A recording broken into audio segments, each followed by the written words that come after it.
अब हम अगले प्रश्न 20 की ओर चलते हैं। तो देखिए इसमें एक प्रश्न है युग्मक संलयन। युग्मक संलयन, युग्मक संलयन जिसको हम इंग्लिश में बोलते हैं सिनगेमी, है ना, सिनगेमी।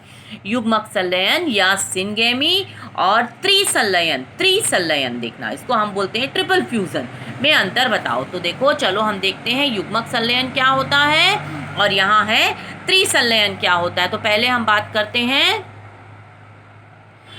बात करते हैं युग्मक संलयन की। तो देखिए युग्मक संलयन की जो क्रिया है इसमें क्या होता है, अगुणित, यानी अगुणित मतलब हैप्लॉइड, है ना, जो अगुणित जो है आधा, अगुणित नर और जो मादा होता है इन गैमेटों का संलयन, परस्पर संलयन होता है। समझ में बात आई? इसमें अगुणित नर और मादा गैमेटों का संलयन होता है जिससे कैसा बनता है, द्विगुणित। ध्यान देना, अगुणित और अगुणित मिलके क्या बना रहे हैं, द्विगुणित जाइगोट बनाते हैं। और त्रिक संलयन में हम देखते हैं तो इसमें क्या होता है, इसमें एक नर युग्मक जो है वो दो ध्रुवीय केंद्रकों के संयुग्मन से बने केंद्रक, द्वितीयक केंद्रक से मिलता है ना, जिसमें याद रखिएगा एक नर युग्मक जो होगा, है ना, एक नर युग्मक दो ध्रुवीय केंद्रकों से मिलके, है ना, दो पोलर न्यूक्लियाई जो होते हैं इनसे मिलकर क्या बनता है, एक सेकेंडरी न्यूक्लियस बनता है।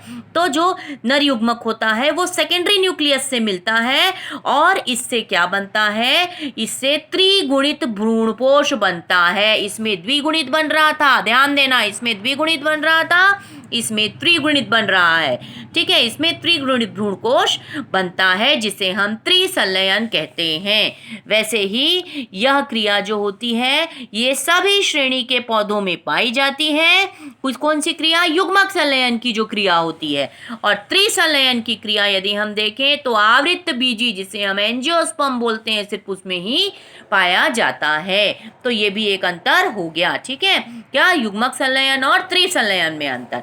अब हम अगला प्रश्न देखते हैं, एक बीजपत्री और द्विबीजपत्री में अंतर। ये बहुत ही कॉमन अंतर है जिसको आप पहले से पढ़ते हुए आए हैं, फिर भी एक बार देख लेते हैं। तो देखिए इसके बीज में एक बीजपत्र होता है, एक बीजपत्र होता है, और द्विबीजपत्री नाम से स्पष्ट है कितने बीजपत्र होंगे, दो बीजपत्र होंगे। ठीक है, यहाँ एक बीजपत्र, यहाँ एक बीजपत्री में एक बीजपत्र, द्विबीजपत्री में दो बीजपत्र होते हैं। वैसे ही इसकी एक बीजपत्र की पत्तियों में कैसा वेनेशंस होता है, समानांतर वेनेशंस पाया जाता है, समानांतर शिराविन्यास पाया जाएगा किसमें, एक बीजपत्री में।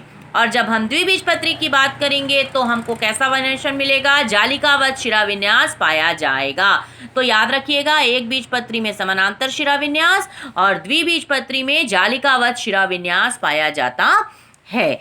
वैसे ही तने में जो संवहन पुल होते हैं वो एक बीजपत्री में कैसे होते हैं, बिखरी अवस्था में होते हैं। ध्यान देना, एक बीजपत्री में बिखरी अवस्था में होते हैं, और जब द्विबीजपत्री की बात होती है तो वलय के रूप में होते हैं, मतलब एक रिंग के रूप में होते हैं। ठीक है, द्विबीजपत्री में ये रिंग के रूप में होते हैं, क्या चीज, संवहन बंडल।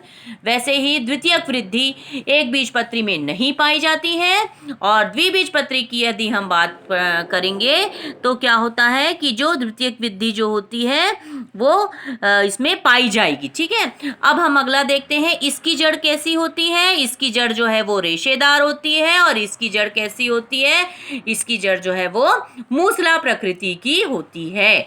ठीक है, अब अगले प्रश्न की ओर आते हैं हम, क्यों जिम्नोस्पर्म और एंजियोस्पर्म दोनों में ही क्या होते हैं, बीज होते हैं, लेकिन फिर भी उनका वर्गीकरण अलग अलग क्यों है। देखो ध्यान देना, जिम्नोस्पर्म और एंजियोस्पर्म दोनों के अंदर बीज मिलते हैं, लेकिन फिर भी क्या अंतर है। तो ध्यान देना कि जिम्नोस्पर्म के जो बीज होते हैं वो नग्न होते हैं। ध्यान रखना, इनमें जिम्नोस्पर्म के जो बीज होते हैं वो नग्न होते हैं, मतलब इनका बीज फल के अंदर पाया जाता है, और एंजियोस्पर्म के बीज फलों के अंदर ढके हुए होते हैं। ठीक है, तो जिम्नोस्पर्म के बीज नग्न होते हैं और एंजियोस्पर्म के बीज जो हैं वो फलों के अंदर क्या होते हैं, ढके हुए।